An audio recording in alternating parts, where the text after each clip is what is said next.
And we are live. There it is.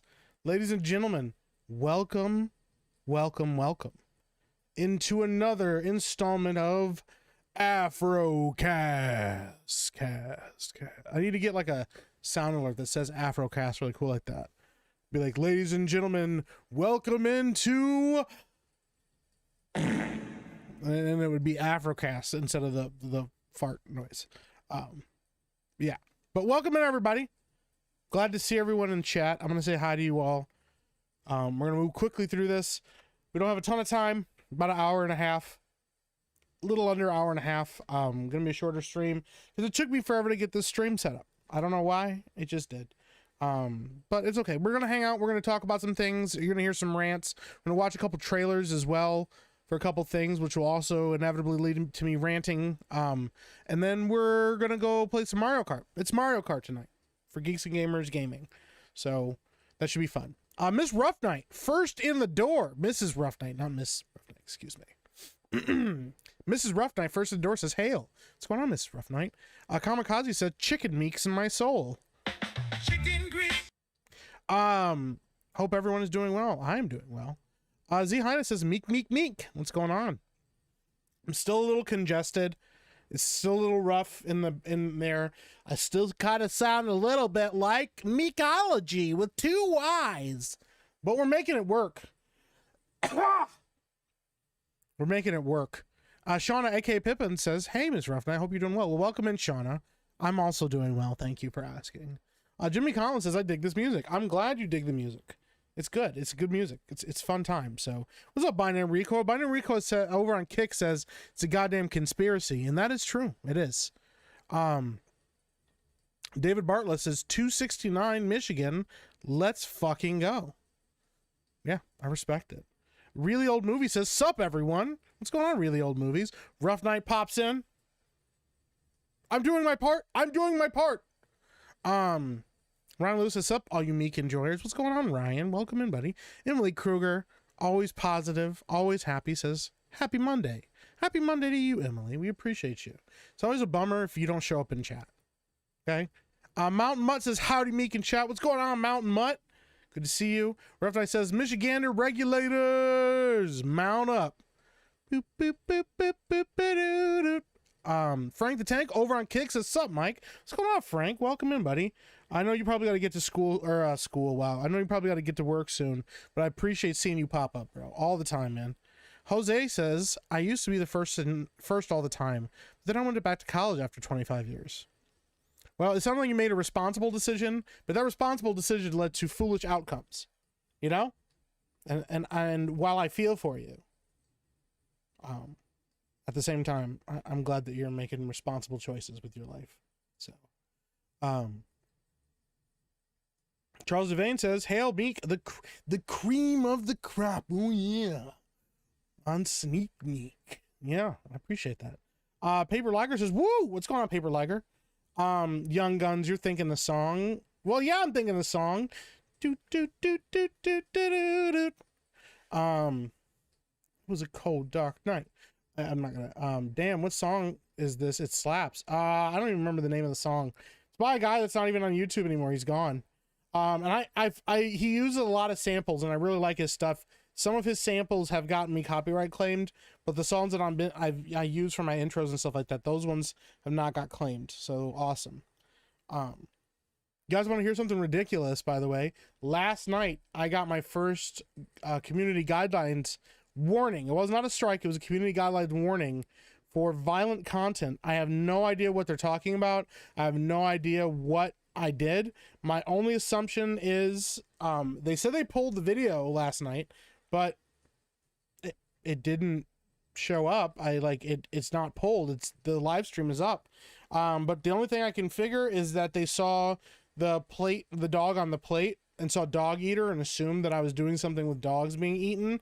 They probably tagged it and then probably later looked at it manually and realized it was an AI art of a, not of a real dog or whatever. But, I think they automatically assumed something bad was happening that wasn't. So it's kind of wild. So What's up, Binary Recoil? Over on Kick. Listen, shout out to my Kick people. I appreciate you guys.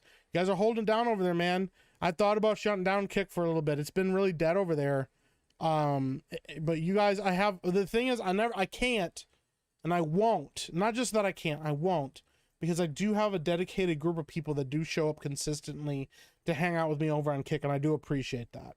It's just sometimes it's like 3 people over there. Sometimes there's nobody over there, and that's kind of frustrating.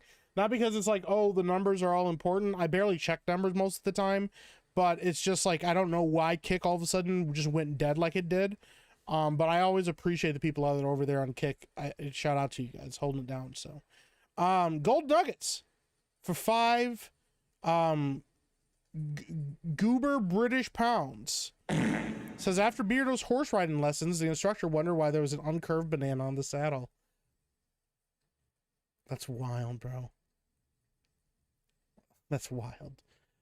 Sweet, I miss Mario Kart. What's up, Deflect? Yeah, man, yeah. Mario Kart be good. It's good now that we have a rotation of games that we can play that people like, because I think the worst thing that could happen is we keep playing Among Us, people get sick of it. Or you keep playing one game over and over again, and people get sick of it. It's like Mario Kart was really good, and I think it was hot for a long time. But I think now that we have other games in the rotation, people will miss Mario Kart and the chaos that specifically brings. And it'll make people appreciate the different games more and stuff. I think it was a great move. I'm hoping we get into other party games like that. I think it'll be really fun. So, David Bartlett says, sorry, brother, I'm poor. Can't sub till payday.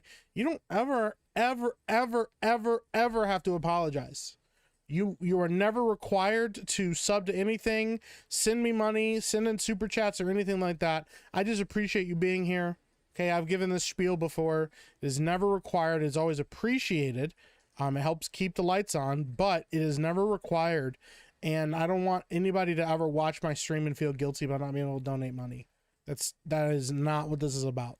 Okay, if you want to do that and you have the means to do so, listen, I will not complain. I am always appreciative of it, but I'm also appreciative of your time, because that's also an investment into my channel and into me. Okay, time is very valuable. So, Operation Outstanding in the Field says, Meek, you going to be in San Antonio next month? I'm probably not going to make it to the San Antonio meetup. I really wanted to. I just don't think I'm going to have the money to do so. And then it requires time away from, it's a cost benefit thing. It's like, how much money is it going to cost to do so?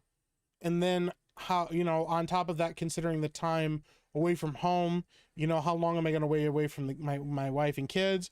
How much pressure is that going to put on Lady Epic now to take care of our daughter who has 24-hour care, all of that stuff. So that's all has to be considered when something like San Antonio comes up. So, listen, and this is not me grifting, okay? I'm saying this as like a cosmic what if. Unless somebody like donates like $1,000 or something to me, or $700 to me, where I could pay for a plane ticket, pay for a hotel, and stuff like that, and then maybe even pay, like somebody to come over and help a little bit during the day, or just something like that. Unless I can make it make financial sense, I probably won't go to the San Antonio thing, which means the biggest thing I'm going to be saving for and working towards is going to MegaCon next February. The other thing I will bring up, excuse me, Critical Drinker is going to be in November at Grand Rapids Comic-Con. If you guys didn't know about that, if you hadn't heard about that, Critical Drinker will be at Grand Rapids Comic-Con. And Grand Rapids is a hop, skip, and a jump away from me. It's not considerably far distance away from where I'm at. And so I likely will be going to Grand Rapids Comic-Con. The plan is to go there. I don't have a booth there. Epicverse won't have a booth or anything like that there, but we will have access to going to Comic-Con. At least just buying tickets and hanging out. So if you are in the Midwest area and you go up to the Grand Rapids Comic-Con to go see Drinker, keep your eyes peeled. You might run into me over there. I'll say hi to you. Give you a big hug if you would like a big hug, take a picture with you. So keep your eyes open for that. So, Meek, you watched the Penguin while laid up? I have not watched the Penguin, but I watched something else, and I will get into that in a second. Lord both, I will let you, we'll get into that. Shauna, aka Pimpin, said, hey, turd. The horror host said, Mike Elodie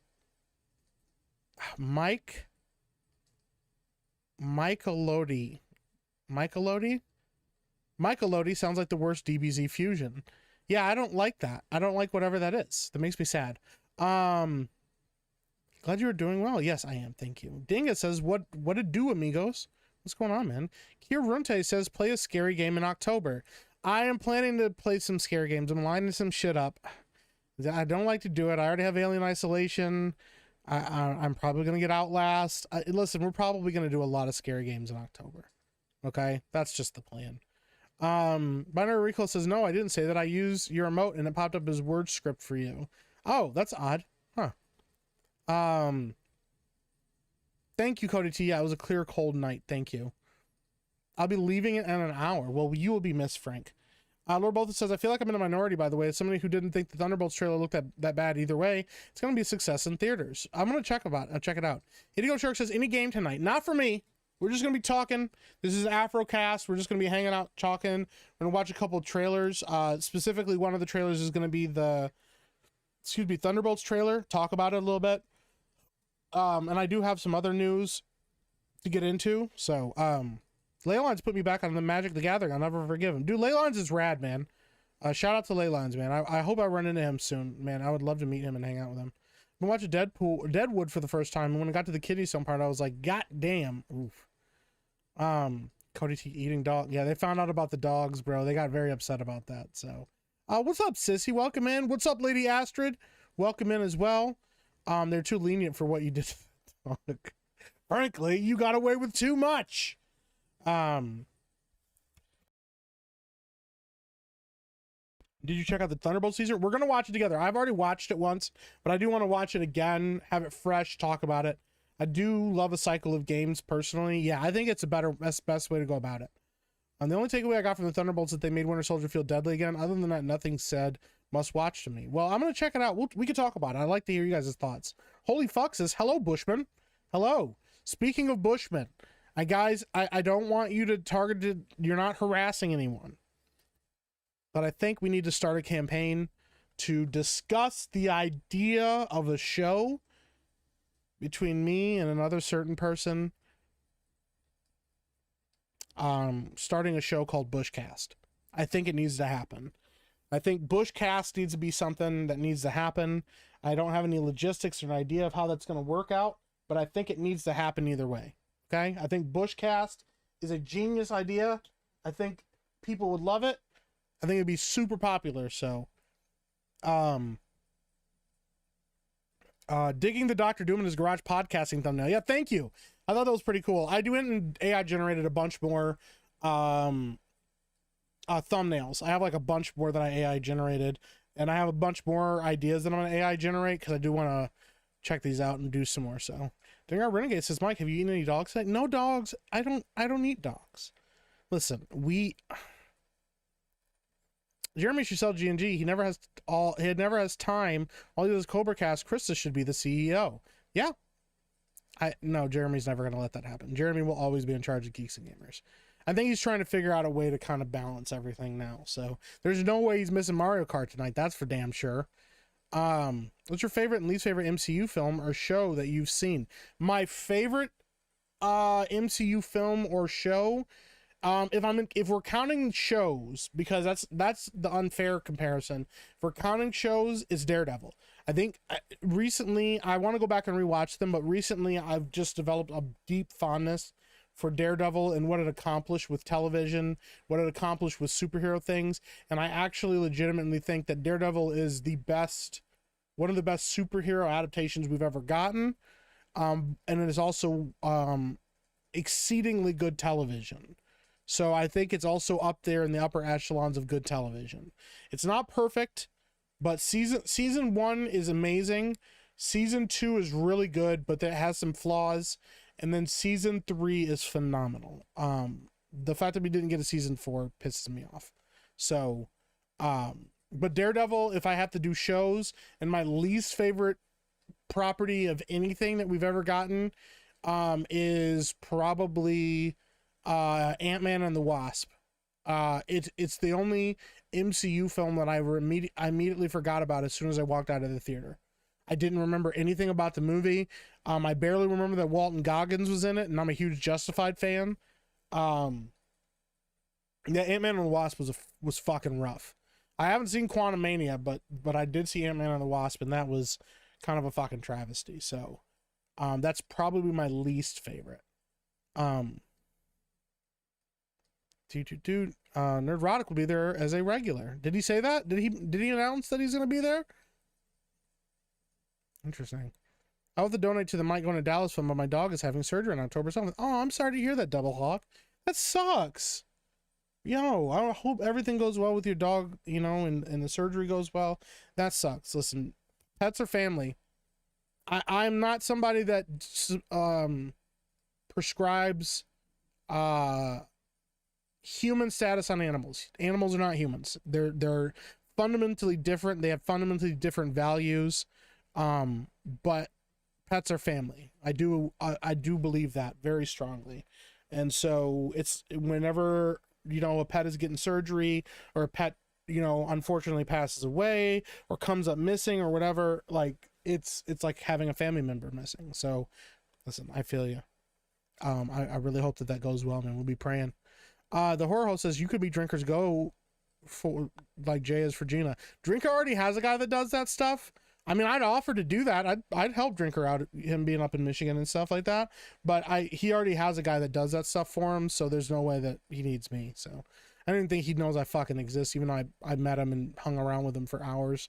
To be honest, says I'm very close to GR here in Northern Indiana. I'm seriously considering going. Hey, it's a great venue. There's a lot of really cool people there. And it's growing. It's still growing. This is fairly, I wouldn't say really new, but it's fairly new. And they're really trying to, I think they're really getting the hang of things. The last time we went, we got there at the tail end to hang out with Chris Gore, and the venue itself looked great. And I think people are really getting into it.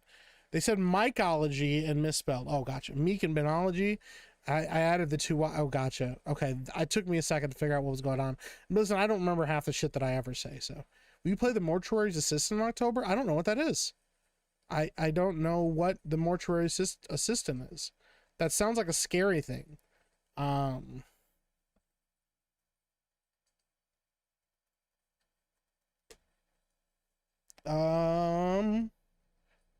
Yikes.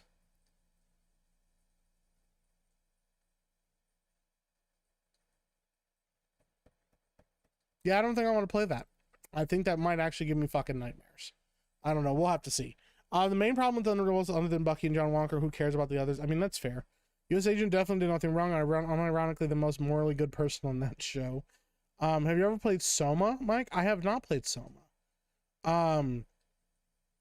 He's getting a couple lumps removed. Hopefully it's just those loose fatty tumors. A dog getting nothing more serious. I hope so too. Do it savvy. Yeah, we would do that. What would Bushcast be about? I don't know. I think being savvy would just pick random topics. And what I would love to do is a show where, excuse me, me and a co-host, maybe a guest, we choose like random topics, like maybe an AI generator or something, and it just chooses like 3 or 4 topics, and then we have to either just talk about those off the cuff, or we have to do a little bit of research on them and then talk about them. I don't know. There's a couple different ideas I have floating around in my head. So, Grift on Bush Wars, right? I got to talk to her though. Holy shit, Mario Kart tonight. Yeah, Mario Kart tonight, man. Daredevil was amazing. Yeah. Winter Soldier's your favorite. Winter Soldier's one of my favorite movies. I think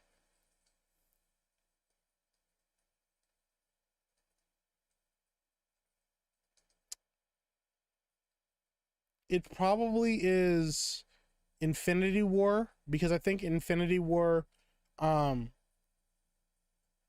is not just a good MCU movie. I think Infinity War is like a really good movie. I think the move of making Thanos the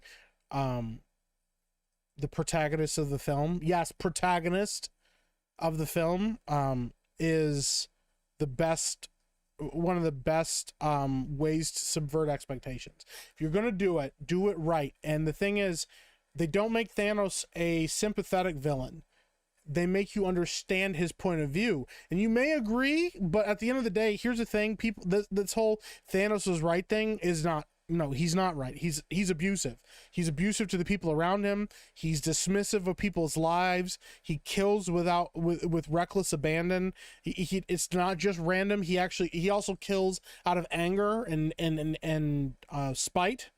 You know, he's not this unflappable, unshakable, stoic paladin figure who's just trying to do what he believes is the right thing. He's a madman, and he's a villain who has come to a horrible conclusion about the best way to solve a problem. And while he's doing it and he believes he's doing it for the good of all, he's also doing it with the same hubris that a priest would have. He's like Judge Claude Frollo level evil.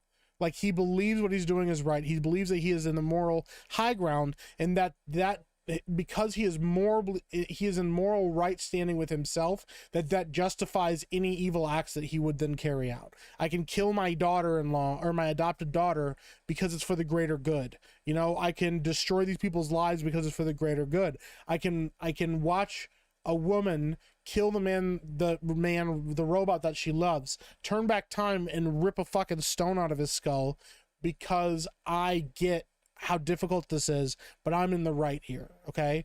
But it's a good inverse. It's a really cool way of doing it. And it was unexpected.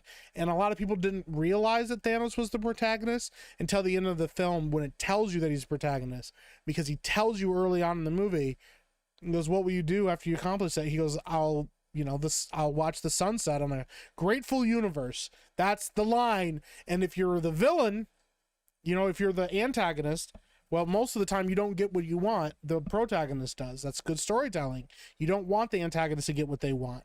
And so, or the protagonist gets it at a heavy cost. Well, that's what happens with Thanos. If Thanos was a good guy, it would essentially be watching all of his friends die, defending him against this evil horde of superpowered beings trying to stop him from saving the universe for something. But we know that Thanos isn't a good person because of other actions that he takes throughout the movie.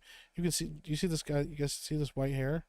I get it? Okay, I got it. You can see this, his actions, throughout the film, and you realize that he is not a good person. But at the end of the movie, the last shot of the film is him sitting down, watching the sunset on a grateful universe. But we know it's not a grateful universe, but he's already decided it is. He's already decided that what he did was perfect, what he did was flawless and above reproach. And so he wins. Thanos wins. That's why I fucking love that. So that would be my favorite movie. If Lizzo doesn't stop losing weight, she's gonna end up as Smashable. That's wild. If Bushcast is 1 out of 10 as wild as the HR basement, it'll be amazing. She went from talking about Veilguard ass to religion like it was nothing. Yeah, she did, man. She flips. It's pretty great, man. Savvy's awesome. Apollo Monopoly says, howdy, Epic Mike and chat. What's going on, Apollo Monopoly? Scotty Dew says, I like Ant and Wasp. I like Ant-Man. I do not like Ant-Man and the Wasp. So, I'm late and gay was eating homemade rib sandwiches. That sounds delicious. Excuse me. Turk Ferguson says Iron Man 1 and Daredevil. Worse is Black Panther 2, and take your pick from the Disney Plus shows. That's fair. That's very fair. If Black Panther didn't have such a bad ending, like the CGI rhinos, and I think the fight between him and Killmonger goes on a little too long. If that fight doesn't go on as long as it does, and the stupid CGI rhinos are not in the film or are done better, Black Panther might be up there. Black Panther is a pretty damn good movie. I actually rewatched it recently, and I'm like, actually, a lot of this is pretty fucking good. And it does a really good job of portraying two people on opposite ideological sides and letting you know that even though Killmonger's motivations are understandable, once again, they're not justified. That what he wants to do is evil and wrong. And the person that was fighting for isolationism is like, maybe we don't need to be isolationists anymore, but we definitely don't need to be doing is going and enslaving people with the technology that we had to try to make up for years of pain that someone else has caused. It's kind of a pretty fucking good message. So, what's up, Nearsighted Cyclops? Yes, Gary will be in the area in the winter. He has a second home around that area in Wisconsin. Okay. Pets are family, and sometimes I'm not reading that. Thanks, Meek. Now I'm going to see if I can go to the convention in November. It's only a 6-hour drive. Well, there you go, sissy. I'd love to meet you. If you bring little man along, I'll say hi. I'll dap him up. And if he has something he wants me to sign, I'll sign it for him. So, Paul Monopoly says, I'd rather let my cats eat me than the reverse. That's fair, man. Hope Benny Johnson comes to MegaCon in 2025. I'm sure he will. There's no way he's not going to get invited. So, I'm sure he will, man. Benny Johnson's a cool dude. What's up, Drowning Clown? Play GTA Online in October since it's still spooky, but not too spooky. Now we'll play some horror games, but not super horror games. 100 Danky, what's going on? He says, bleh. What's going on, Danky? You okay, buddy? How you doing? How you doing, man? Have a roast beardo section. That's not a bad idea. What's up, Bradchild UK? I gotta catch up with chat, man. I'm so behind. 3 words at random put together for a topic or comedy skit. Your call. That's not a bad idea.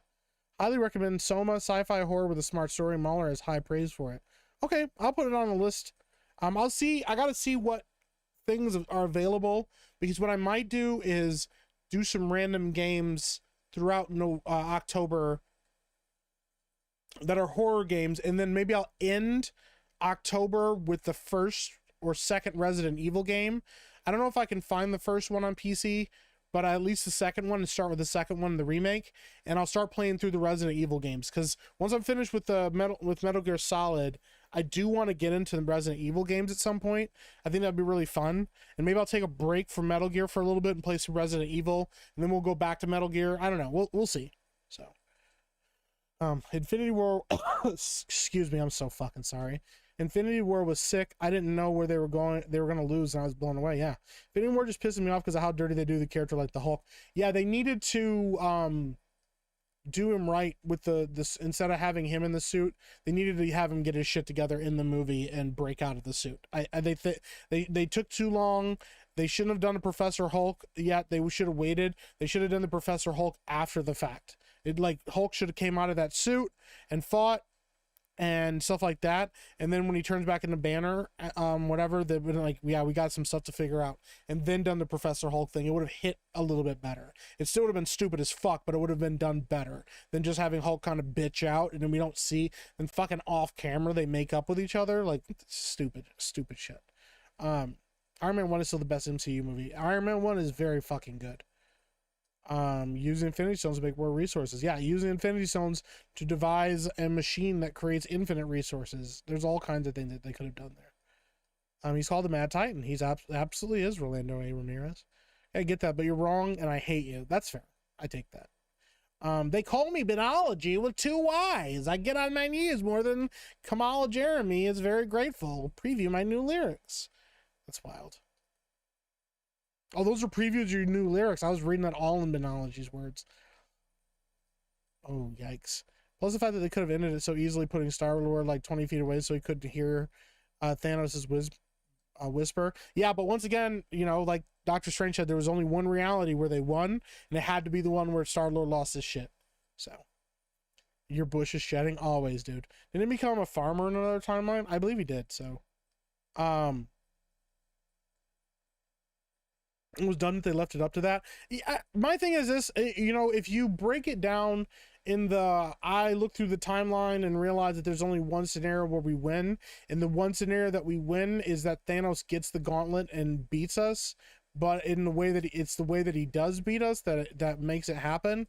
That's the thing, because once again, like he said, there's only one timeline where they won. And so that means even if they get the gauntlet off of him and Star-Lord keeps his cool and doesn't lose his shit and they take it, they still lose that fight. And you always have to remember, Thanos is a galactic level threat when he shows up without the gauntlet. With the gauntlet, he's beyond, he's like I think he's at multiverse level. But when he's just there, period, just him, he's a galactic level threat. He's a problem for everybody. So, no Metal Gear Solid tonight? No, not tonight. No. I'm eating nacho bites. Pretty tasty. That sounds really good. Bro, I'm all up for Trump, but this motherfucker's talked for an hour and a half straight up. Wrap it up, B. Like, yo, you gotta stop. Listen, I'm on your side, but bro, you gotta stop talking so much. What's up, King Deplorables? Welcome in, buddy. Though in-game existing makes Infinity War worse because of how they handle everything it's set up. That's true. Why don't you start with some spooky topics? I will. You know what? We'll talk about some spooky shit too. I don't have any spooky shit to talk about right now though. You and Krista should stream some games together. That would be fun. Oh god, another quirky series with awkward shooting. Resident Evil 1 is on sale right now on Steam. Is it really? All right, I'll go check it out. Problem with infinite resources, people would become complacent and weak. That's true too. In retrospect, I thought Thanos was cutting the population to starve Celestials. That would have been a cool concept too, but obviously they didn't go too deep with it, and they over-explained the concept instead of just realizing that Thanos' concept was flawed, but he convinced himself it was the only way. That makes a much better villain. Even if he's completely wrong and you could prove to him why he's wrong, he's made his mind that he is making the right call here, and so nobody can convince him otherwise. That to me makes a great villain, because it makes you fucking hate that guy. You're like, dude, this guy's a piece of shit. If he would have just listened, they could have helped him, but he didn't care. He doesn't care. His opinion's the only one that matters, because at the end of the day, he's a villain. He's consumed by his own hubris. Never really liked Black Panther because I never got to see T'Challa as a character in his own right. I mean, that's fair. T'Challa was better in Civil War than he was in Black Panther. I would agree with that to an extent. The only problem the main problem I had with Black Panther is the third act, because I think Killmonger got forced in there a little too hard. I think he should have been the villain of the sequel. Obviously, we would have not gotten that sequel with Chadwick Boseman. Well, we might have. I mean, if they had it planned out, they might have been able to get one more movie with him. But I think Ulysses Claw being the villain would have been more interesting throughout the whole film, and then set up Killmonger for later. Oh my god, pumpkin spice lattes, yes. Ben could say that. Ben could really say that. He could pull it off. We'll do a whole, excuse me, album of the Team and E panel. Mike, what's your preferred music style? Rap, probably like 80s rap, or not like late 80s, early 90s rap. That's my that would be my aesthetic anyways. Probably like early 90s rap. Black Panther 1 is still really good. Is it weird at the same timeline where he ends 50% of everyone and then chooses to become a creator in a sense? Yeah. Will you see The Wild Robot? I might. I kind of want to see that. So, Mike, you got to play Outlast. That's what everybody's told me. I've heard it's really scary. So, I hate when they use shit like only one timeline to cover up the fact that they're not just smart enough to come up with something less stupid. It's just bad right into me. Yeah, they didn't really know what to do there. They really didn't. So, the word hubris makes my brain produce an image of a Rubik's Cube penis. I'm okay with that. That's smart. Claw was the best part of that movie to me. Yeah. Well, the thing is, too, there's actually a lot of care and effort that was put into that film, too. There was a lot of thought. There was a lot of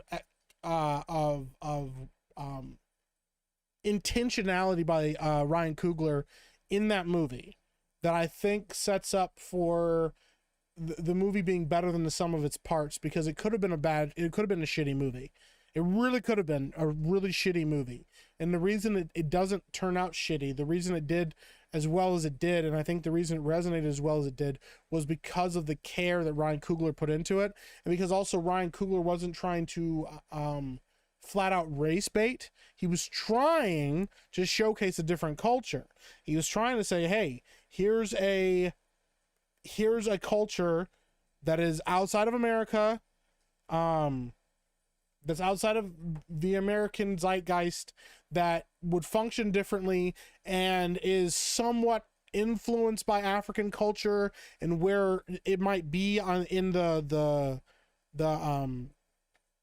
landscape of Africa and stuff. So there's a lot of care and thought put into that. And then also looking at the comic books and going, how are they portrayed here in the comic books? Versus what we're getting a lot now, is people just going, yeah, they're African, so they all have like dashikis and they all wear braided hair all the time and everything, because that's what black people do, right? I did black African people. And so you're like, bro, like, what are you fucking doing, man? Like, that's not, like, you actually have to have some intentionality and decision making behind why you do stuff like that, man. 1-800 Rough Night says to 1-800 Denki and Epic Mike, how come all the ghosts we see are from like 100 years ago? We never see caveman ghosts or the ghost of some dude in Jinko jeans. Why do you think that is? So I actually do think that those ghosts exist. I do think that those ghosts exist, like, you know, caveman ghosts or whatever. I mean, you talk about like, you know, ancient Indian burial grounds and people having hauntings and things like that there. But I think the reason we probably have the most amount of ghosts from hundreds of years ago is because, to me, the energy required to manifest a spirit or manifest a ghost or whatever, because I don't know, I don't particularly know, as somebody who is a Christian and does believe in life after death and stuff, I don't particularly know if a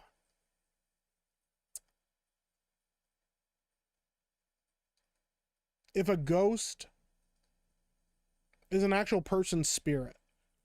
I say that because, like, some of the context we have for like ghosts, you know, as far as like a dead person and them coming back to life and stuff, where they don't have a corporeal body, is Samuel, when Saul goes to this soothsayer to bring back Samuel to life so he can talk to him.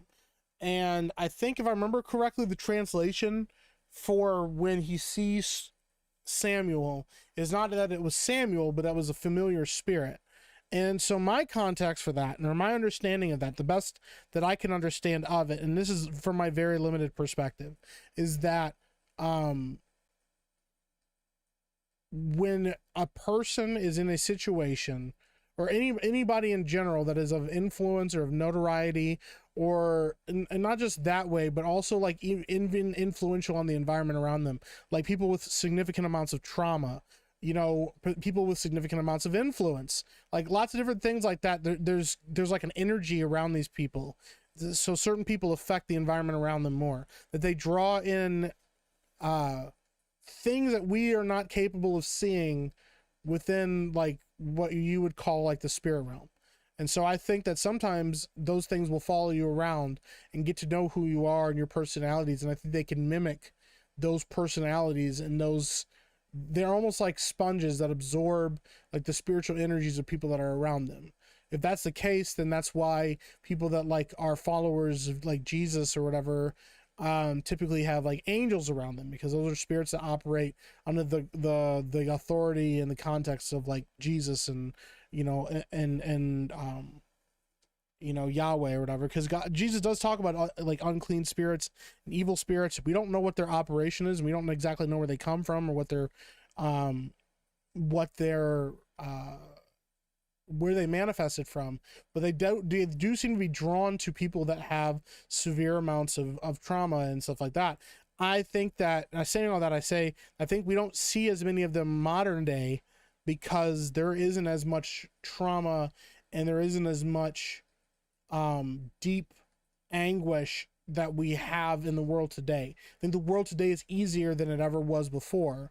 And I think that if we went to the right place, because back in the day, you'd have people that died young. You'd have people losing children at a young age. Things like that. There was lots of things like that. Life was very difficult. Life was hard. Life was always on a razor's edge. And so, you know, and then you also had people even back then that operated with the context of a lack of interconnectivity. So people that operated in their lives in a way that was like inherently bad, or put out bad energy or negative energy and stuff like that. They didn't really have to like behave themselves in the same way that people have to behave themselves now. And so there was like a way to like live your life and operate yourself and stuff, to kind of like leave an imprint on things in a way that you don't see nowadays. Everything's kind of like really like temporary and kind of go and really quick and stuff like that. So I say all of that long fucking rant to say that I think the reason we don't have as many ghosts nowadays as we did before is because there isn't as much spiritual energy for anything to connect to. So there isn't like a snapshot of like, this person died. But that's the thing. If you go to like houses where there's been suicides or murders or things like that, that there's often like you know, there's sometimes spiritual energy there. You go, oh yeah, there's ghosts or there's the things like that because of bad things that happened in these homes. Because like I think those people leave a snapshot of their trauma in a place, and then the spirits that live in that area then take on the energy of that area, and so then they manifest occasionally because of the energy that exists in that area. Anyways, I'm gonna stop now. So that's just my opinion. Anyways, that was a really fucking long fucking thing. That's wild. I used to dream about a Neanderthal from Encino. I called him Encino Man. That's wild. That's crazy, bro. I put an Indian curse on Ben. Escapo says that's nuts. The ghost is kind of like a hologram or a loop. Yeah, or that's why I said like a snapshot. You know. So everything that led the Protestants becoming a thing culturally, believing ghosts was a mainly Catholic thing for a long time. Yeah, you have to be very careful when it comes to the dead. They're unclean spirit. Yeah, it's a whole thing, man. It's a whole thing, man. Donna Hall says, as a paranormal investigator, I've seen different kind of entities. There's a wide array out there. Donna Hall, you're a paranormal investigator? That's actually kind of rad. I did not know that about you. Yo, I hope you're doing good, bro. I've seen 2 ghosts in my life. Crazy stuff. What's up, Jules? Welcome in. Yeah, I'm just like on a fucking rabbit trail. Sorry about that. I kind of got like in my own thoughts about all this stuff, and I was really trying to think it through. Holy fuck says, I don't like talking about ghosts and demons. I feel like it attracts them. Hey, that's all good, man. We don't gotta talk about it. What's up, Grey Ghost? Says, I like that perspective. Donna Hall says, nah, it doesn't attract them. There are plenty of ghosts around. I mean, that's fair. I just know that there's some places that have a lot more of that activity than other places. So, based metaphysical bike. Jesus. What's up, Victor Ruiz? I just did you a song, dude. I'm bopping my head. Well, there you go, man. I'm gonna check it out. Hey, I'm in the mood for creating short stories. Do y'all have any suggestions for me to create? I mean, you could do one about ghosts. It's almost October. I catch stuff every paranormal investigation I do. That's rad, dude. What's going on, Dylan D? Welcome in, man. Surprised Meek doesn't have ghost doggos haunting. Well, because they're video games. They're video game dogs. I was even on a public TV show, or public TV in a show called The Witching Hour. Really? Did not know that. If a person from 1,200 years ago comes back as a ghost, how would it know how to communicate with someone with no common language? Well, it probably wouldn't, because I don't think that's the person. I think it's just a thing that attached to that person's energy. That's my personal opinion. So, as a movie buff, what is your favorite era of movies? Late 80s. The late 80s.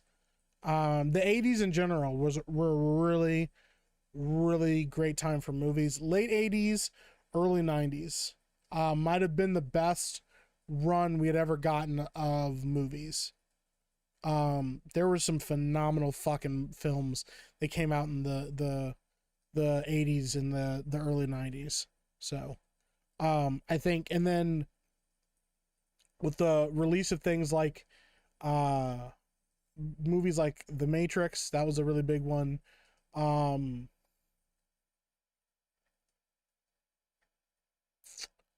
I'm using The Matrix as a specific jumping point off, because it was around like that time, like the late 90s, that we started seeing people just trying to mimic other people's works. I mean, people have always done that. It's not like that's a new phenomenon. That's not it.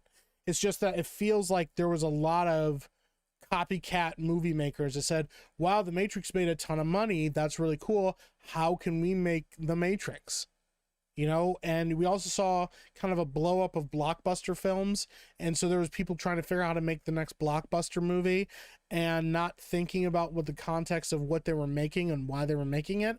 It was more just like imitate this other thing that's really popular and you'll make money. And it didn't work that way. So that's why you have a ton of movies in the late or like the early 2000s that are all like black leather and black pleather and slow motion shit and gunfights and all that stuff. And some of those movies did well, and then some of those movies did really fucking bad. So, all right, I want to check this out real quick.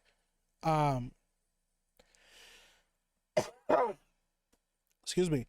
Let's watch this Thunderbolts teaser trailer, because I've been talking a lot and I need to give my voice a rest. And if you've already seen this, I'm so sorry you have to watch it again, but I'm definitely interested to hear you guys' thoughts on it. If you have not watched it already, I'm definitely be interested to hear what your thoughts are on it. All right, let's check this out. This is the Thunderbolts teaser trailer. All right, actually, maybe we'll do a recording on this. Let's do a recording of this too. All right, yeah. So let's check out this teaser for Marvel's Thunderbolts. I click leave on porch. Your subordinates will be reported to DoorDash HQ. Alexi, it's me. Open up. Milena? Hold on! Elena! Okay, so I'm already kind of pissed about this fucking, like, why would you use that music for this? Like, why would you use that really, like, intense fucking action music for this? Like, what is this? I don't know. Elena! Hi, Dad. Sorry about the wait. It was an important call. Highly classified. Lot of work. Many irons in fire. You feel fulfilled? Oh, yeah. I'm like, Yeah, so full. So filled. I immediately, like, you start hearing Pixies, Where's My Mind? And I'm already like, okay, what? Like, are you just playing that because of Fight Club? Are you playing that because there's some kind of mind games? They're not playing it because there's some kind of mind games. They're playing it because of Fight Club. Oh, goodness gracious. People frustrate me sometimes. But why do you ask this? What brings you here?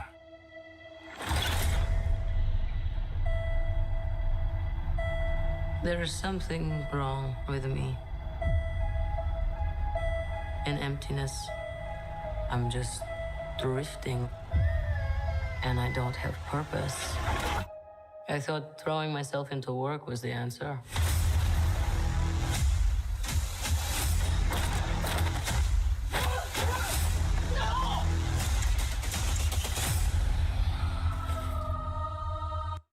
I also, like, I know a lot of people liked Helena. I haven't seen Black Widow, so I don't know anything. I think Florence Pugh is a great actress. But I get what they're trying to go for is, like, she's bored, but the acting, telling somebody to act like, hey, pretend you're bored, and they're acting like they're bored is this them going just all the time, and then when they're doing action sequences, they're like, I'm like, I get that you're trying to pretend like you're bored, but, like, you know, they're actually, it's still like life or death. Like, having them sigh afterwards or be extra brutal during a mission or something to showcase that they're bored, not just like the same look all the time of like, oh, I'm just bored, I don't care, I have all these skills but I don't care about using them, blah blah blah. Oh, it's just really tropey.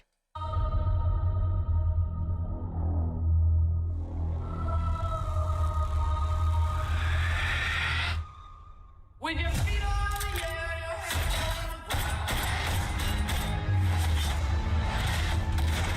on the ground. Hey, they have Taskmaster. Keep in mind, Taskmaster, they pretended it was a man, they used a male stunt double for that character, and now they're just like, yeah, no, it's a girl for sure. I don't even know if it's the same actress from the original from Black Widow. Also they have Ghost from Ant-Man and the Wasp, which is a terrible movie, and I think most people forgot about, so that's kind of interesting. But I'm like, okay, where have these people been? Like, it feels like they're like, hey, we put together all the forgotten characters from our own, like, universe that are only forgotten because we made them forgotten, not because they actually had to be forgotten or because they weren't worthy of, like, more.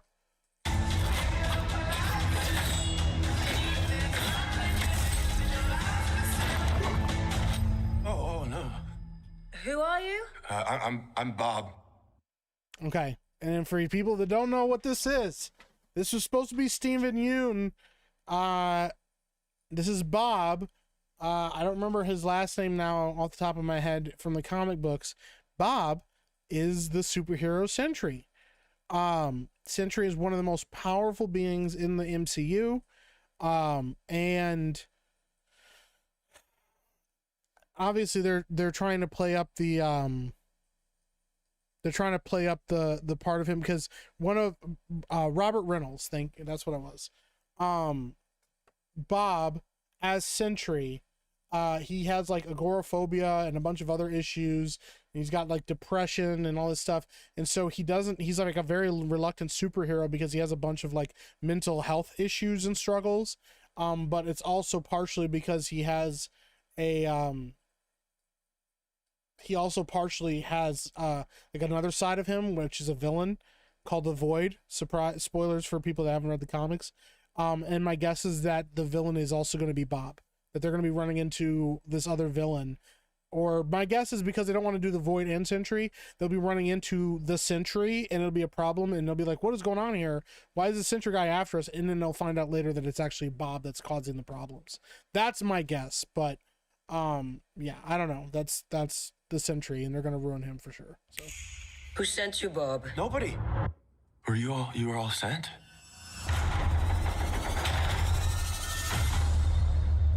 Everyone here has done bad things. Shadow ops. Robbing government labs. Contract kills. Yeah, so? So, someone wants us gone.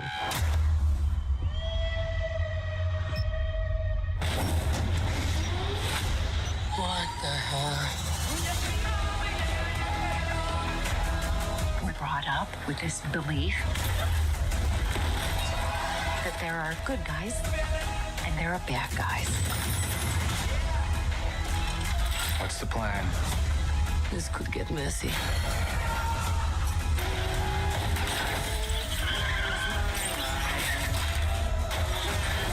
But eventually, you come to realize that there are bad guys and there are worse guys and nothing else. Look at you. So adorable.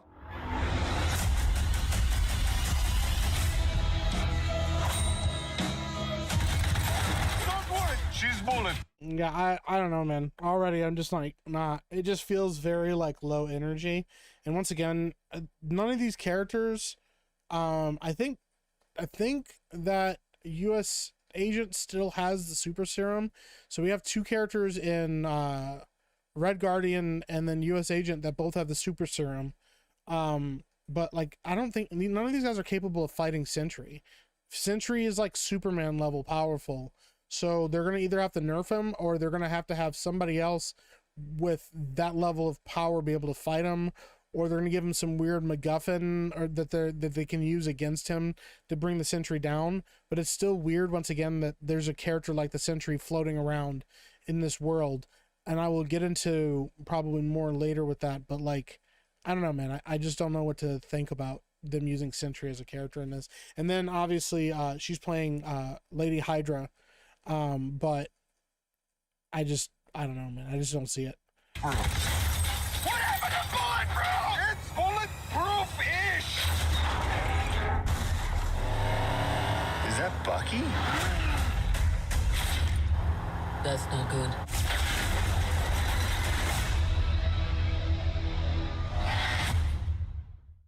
Yep. I don't know, man. I want to be excited. You know, I used to be excited for all of these things, but it's the MCU. I don't know how much actual work or thought or heart they put in any of this. I doubt that they did put a lot of heart into it. It doesn't look egregiously bad. The thing is, like, I like Bucky as a character. I think a lot of people I know like Florence Pugh as Yelena. I like David Harbour. I think he was a terrible Red Guardian from what I've just seen in clips and stuff from Black Widow. But you know, all of these characters together, it could be an interesting thing, or it could just be a really bad knockoff of the Suicide Squad that James Gunn just recently did. And I'm leaning more towards it just being a bad knockoff of James Gunn's Suicide Squad. But I don't know. Why don't you just leave your comments down, or leave your thoughts down in the comments. Be sure to like this video, and yeah, I'll see you later. Take it easy. All right, I just wanted to record that just in case I decide to use it. I do know, I saw somebody in the comments, I do know that the Sentry has a split personality. I know that Robert Reynolds has a split personality. The other thing is, like, so if I remember correctly, and I doubt they're going to go in this direction, But in the comic book, one of the comic book runs that they did with Sentry, there's a moment where Robert Reynolds figures out that he's the Sentry, and he goes to visit, I think it's Reed Richards, to talk to him about it, and or something like that. But basically what happened was Robert Reynolds, Bob, as the Sentry, created a split personality called the Void, who was a supervillain, and him and the Sentry were after each other all the time, but they were the same person.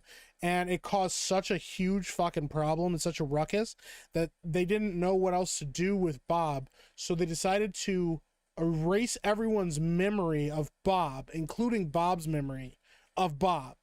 And so Bob didn't know he was a superhero. And then he started manifesting powers again, and he was like, I don't know what's going on. And that's what led to the Sentry kind of re-emerging.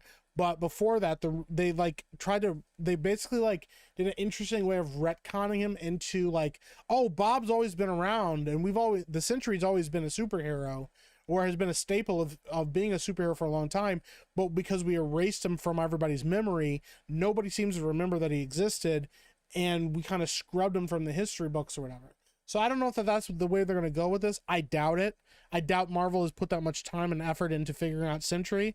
I think they're just like, oh, that's a cool character. Yeah, let's just throw him up there. Regardless of what his power level actually is, we'll just MCU him and make him like a weak character. Excuse me, I say that because there's a lot of characters in the MCU that should be significantly stronger than they are. Like what we were just talking about earlier, like Hulk. Hulk should be significantly stronger than he is, and significantly more dangerous than he actually is. And then there's also characters like the Sentry. And then there's characters like Drax the Destroyer, who is literally a superpowered alien who is only has one purpose and is designed with one purpose in mind, which is to fight Thanos. That is his power. Okay, is to go toe to toe with Thanos and beat the fuck out of Thanos. That's what he's built for. And he couldn't even beat Roman the Accuser without his hammer. So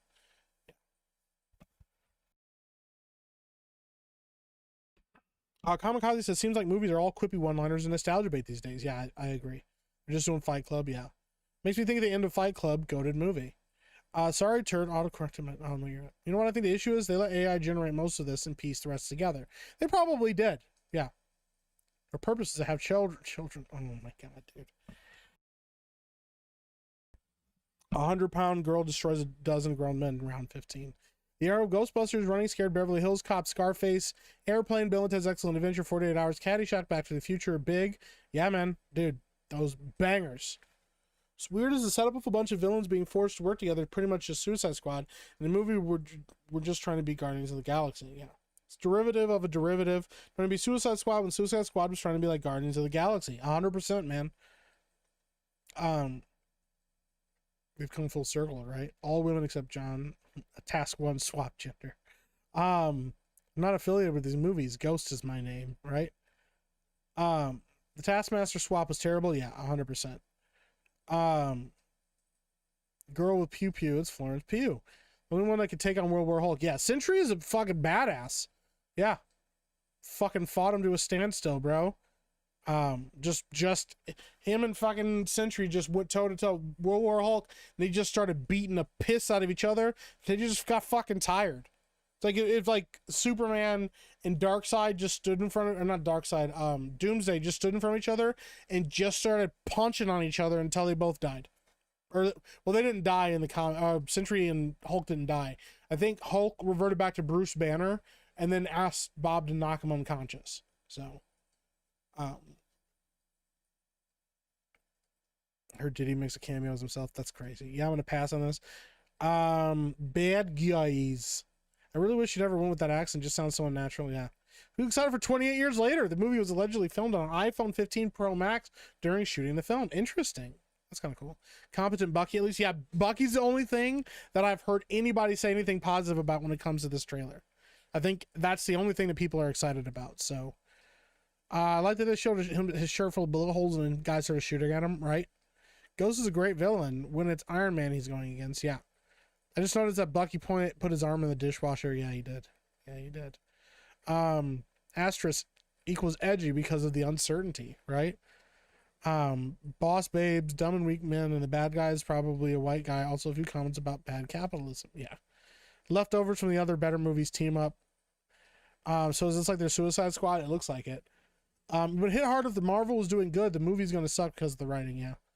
They'll switch it to Sentry isn't the bad guy. That's probably what'll happen. He'll be used and he'll be manipulated and then he'll turn around or something. Yeah.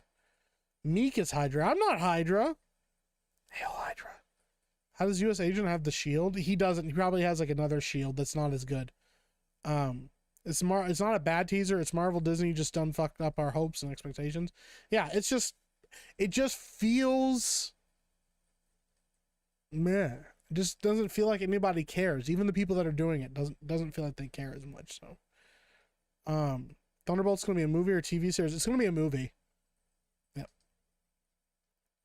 Everyone's got a shield now. Old Cap, Falcon, Happy, US Agent, right? Meek is Hydra, and I like it. Oh my god. Everybody gets a shield. You get a shield, and you get a shield, and you get a everybody gets a shield. Yeah. David God did create Lollipop Chainsaw. Did he really? Doesn't Sentry destroy Asgard? I'm not sure. He might. I mean, he's fucking powerful enough to. Paul Jenkins, Jay Lee, Sentry comic was cool, but he should have been fully brought into the 616. That's fair, yeah. Mike just caused carnage and yell a lot of Mario Kart. I really want to like this stuff, but the love just ain't there anymore. Last movie I saw in theaters was Endgame, to be honest. That's a long time, man. Spoiler, it better not be. I don't think that they're going to do that with his alter ego. That's wild. Yeah, they fucked up Adam Warlock. Yeah, that was another one. Yeah, Adam Warlock got completely fucked over. They completely destroyed Adam Warlock. One of the worst fucking characters. Oh my god, they fucked him up so bad. Yeah, man. I was gonna watch a couple other trailers, but we're gonna wait to watch those. Maybe we'll watch them tomorrow or something. Hulk is a nuke, but instead he's nerfed. Yeah, absolutely. What's up, Justin the Rhino? Welcome in, buddy. Don't get me started on the Hulk we got now, right? Speaking of AI generated content, Mike, let me know what you think of my short horror story. Yeah, no problem, buddy. I love Guardians, but it only works for them. Not everything needs a copy. That's fair. Schick for $4.99. There we go. Bounty on Chris and Mario Kart. You got it. I'll go after her every chance I get. The Void would be nerfed so bad. Yeah, 100%. Right in this, we got the Hulk that can beat no one, right? He just consistently gets the shit kicked out of him all the time. From an outside point of view, the Thunderbolts movie looks interesting. However, I didn't know who Ghost or Taskmaster were in the trailer. I know the context in the MCU drama, and that's what kills it. Yeah, 100%. Like, if this was a movie that just dropped and we knew nothing about it, and the characters, like, we didn't have a ton of drama around these characters, I don't know. It might have been interesting, but the MCU is just in such free fall right now with a lot of things. And Deadpool and Wolverine's the first thing we've gotten from it decent recently. It's like, yeah, I don't know. On a live Platoon, that's crazy. World War Hulk is a golden story. Yeah, it is. World War Hulk is really fucking good. Should have been TV show to flesh out the characters. I believe they should have done the same with Suicide Squad, to be honest, but those stories don't have to be too bombastic, be more character focused. That's fair. Yeah, like do like a couple episodes where you catch up with everybody, find out what they're up to, but also are teasing like this whole thing with Sentry. Yeah, you could do something really interesting. Frank the Tank says, Mike, gotta go, but check Steam.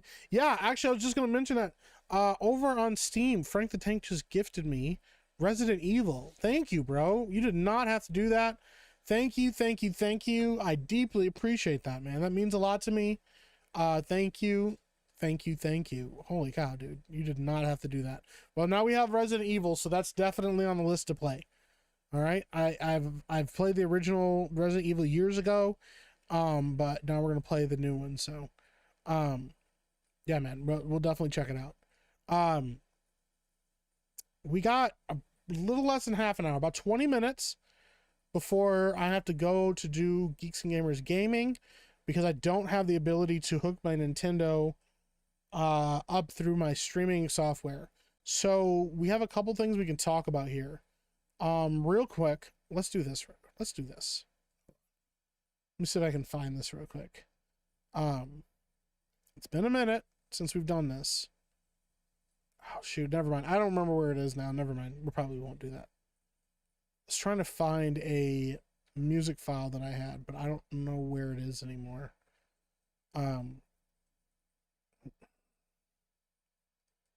No, I don't want to try to do that. Oh, that's a bummer. Anyways, I was gonna try to do use some music because it would make things a little bit better. But we'll just plug it anyways. If you have not already, get in where you fit in. At the end of this month, we'll be finishing up Sneak Meek, and this merch will be gone. Okay, right now we have over on Fourth Wall. If one of my mods could drop the link in chat, you can get some Sneak Meek merch over on Fourth Wall. The merch, I've been told, is excellent quality. Everybody that's gotten some has been happy with it. We've got a Sneak Meek beanie. I am going to be looking into getting some hoodies because it's going to start getting cool soon, and I know hoodies are always popular. We've got a Sneak Meek t-shirt here. We've got a solid Meek t-shirt right here. These are going to be gone. These 3 items, I won't keep these going. I'm going to pull them off the shelves. They may make a return one day, but probably not in the same form that they are now. So get them while you fit in here. Also, you can get yourself an Epic Mike t-shirt. This will always be available. I love this design. Miss Rubenhoop, my sister, did it. I'm fucking really happy with it. It comes in a couple different colors, all different sizes. And then there's an Epic Mike Dark Meek edition. And this is always going to be in black. So yeah, get in while you fit in over there. Never required, but I've heard that the quality is really good and everybody's really happy with it so far. So thank you everyone that's ordered merch. This is just the test run to see how the things were going. I think things have been really well. I think people have been really happy with the merch and the quality. So what I'm going to do is I'm going to expand this to other things. We'll probably talk about some things and discuss things with the chat about, you know, stickers or coffee mugs, t-shirts, hoodies, you know, other things like that. But I just wanted, you know, to be able to start out with something. And if you guys were happy with it and Fourth Wall seems like the right spot for everybody, then we'll do more of that down the line. So will there be an Epic Mike point of view gaming nights? Yes. Eventually I'm going to start streaming my own thing. I just haven't got to it because I have to figure out how to do it. The biggest thing I'm having trouble with is audio, and I need to just talk to somebody and have them walk me through how to have multiple audio channels so that I can mute myself on StreamYard, talk to you guys, and then get back and all that jazz. It's just the whole thing. Laptop I bought evidently includes a promotion from promo code to Assassin's Creed Shadows. You want it, Meek? If you want to send it to me because you don't want to play it, I will play it. Listen, if you send me a game, like I said, as long as it's good for streaming, I will play it. I think Assassin's Creed Shadows will be good for streaming. I'll definitely check it out and see what it's like. If you want to send it to me, bro, I will happily take it and we'll do stuff. You want to send it to me over on either Twitch, or you can email it to me at epicmikebusiness@gmail.com. That is my official email, so you can send me emails over there. So, yeah, I'm good. Just Meek merch. Fro with Mo. Epic Mike is definitely somebody I buy merch from. Just you wait. I'm working on it. Yeah, no worries, Jesse. Like I said, man, it's never required, but I think you guys will like it. Try to get some good quality stuff. So, I did want to pull this up. It's this time.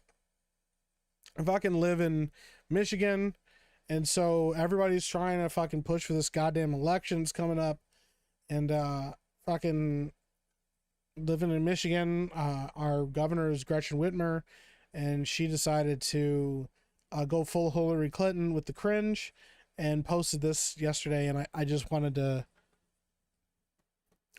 cry about this real quick.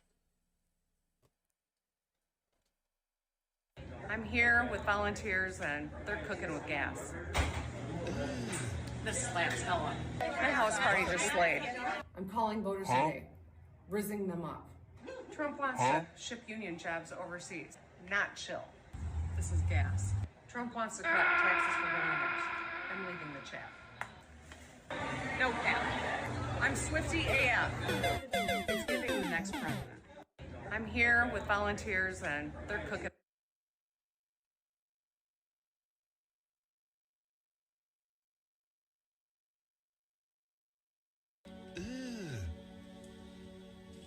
Brother, what's that? What's that, brother? Hi, Miguel! Miguel! Hey! Listen, man, I don't give a fuck who you are.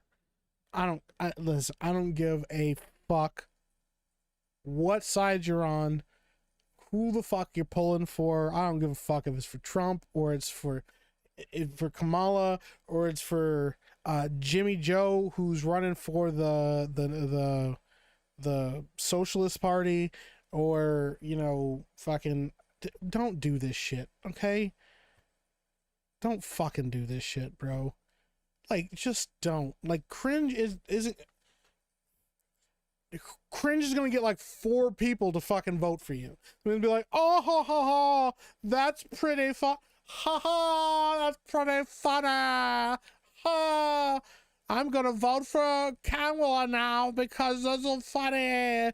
No, it's just cringe as shit, and it hurts. It hurts me. It hurts you. It hurts her. It hurts everybody. Stop doing this shit. Cooking with gas, bro. Stop saying that. Stop. Knock it off. That would be enough to make me never vote ever again.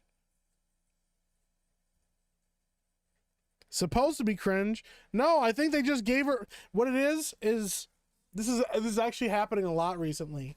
They have like fucking gens. I fucking hate this term too. Okay, but we're gonna get off on a rant about this in a second too. But they get quote unquote Gen Zers to write these fucking scripts with all this like new terminology, this hip terminology. We have Pokemon Go, but we need to figure out how to make them Pokemon go to the polls. Like, some fucking person wrote that shit. And so they have people writing these fucking scripts, and they go, haha, it'll be funny if you say this. It'll make you super fucking relatable to everybody. And everybody would love it when you do this. So go out and say these words, Gretchen.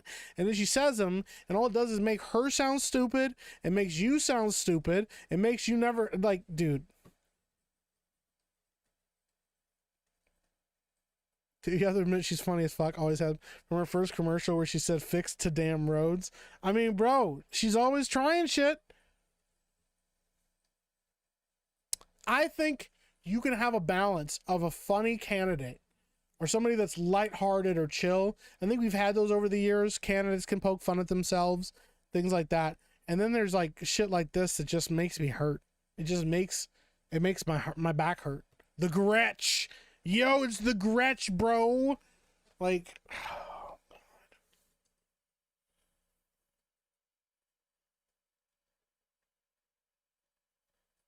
It made me really consider leaving the state because of the cringe. Just to get away from the cringe. We're all a little sadder now. Yeah, like, I'm just a little sad. Just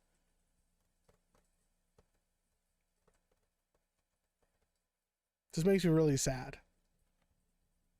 Just the Gretch, bro. That hurts.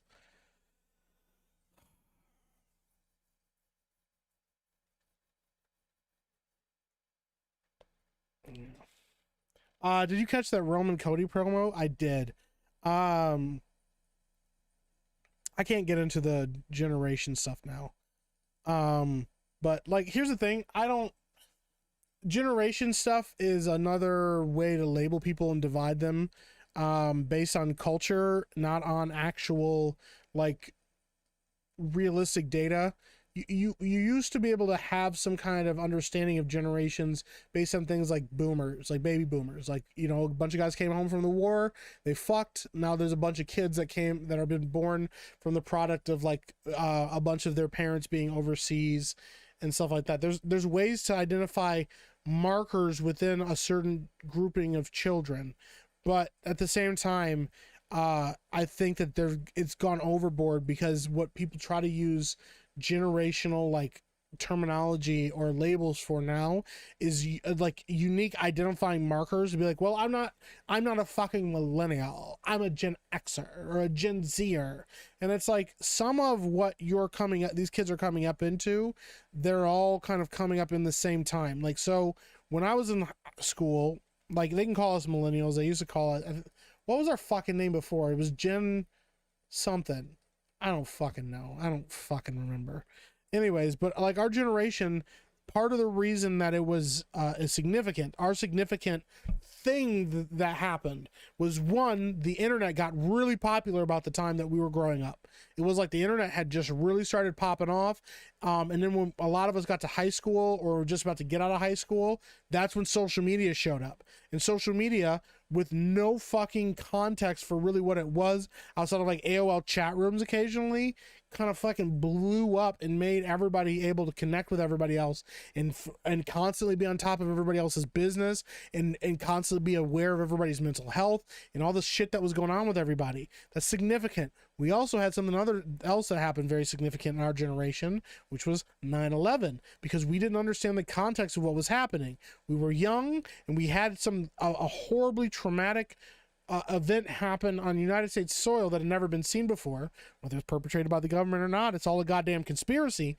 But the idea was we had never seen anything like this happen, and we were one of the first generations that got to witness massive sweeping reforms to the freedoms of the sacrifice of freedom on the altar of safety.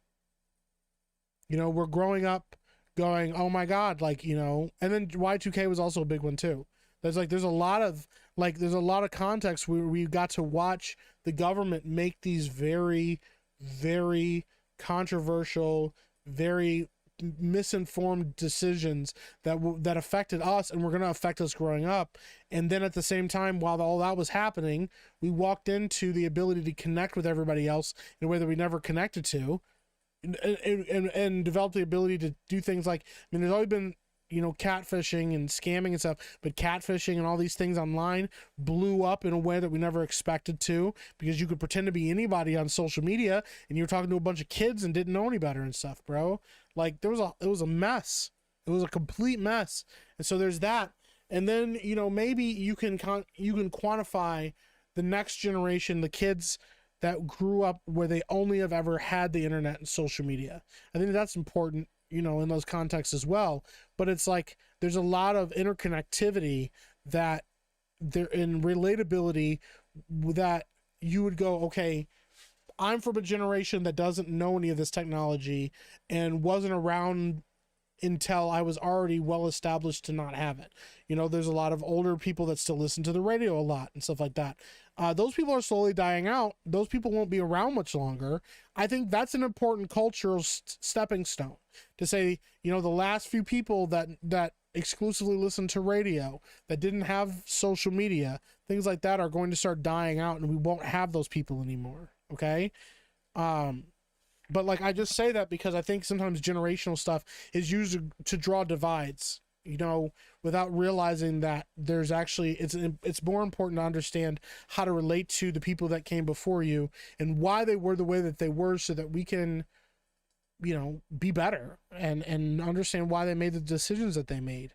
You know, there's a lot of susceptibility to social media when you don't have any context around what it is or what it means. And I think in the same way, this whole thing with like what Gretchen just did, the thing we just watched, is very much in that context, not realizing that she's in a culture that is like post ironic irony. We're like in a post irony. What was it? There's a weird fucking term for it right now, like the state of like what humor is or whatever, or what the kind of humor kids are taking in. And so like for her to do this, yes, it's cringe. Is it funny? Yes, but it's not funny to the people that it matters to be funny to. It's funny to the people that it doesn't matter to be funny to, because those people can't even fucking vote, or most of them can't even fucking vote. So she's being funny and making jokes about something, but it mostly just comes across as cringe to everybody that even understands what she's doing, and the rest of it just comes across as like goofy to a bunch of people that aren't going to fucking vote for her because she won't be around by the time they're old enough to vote.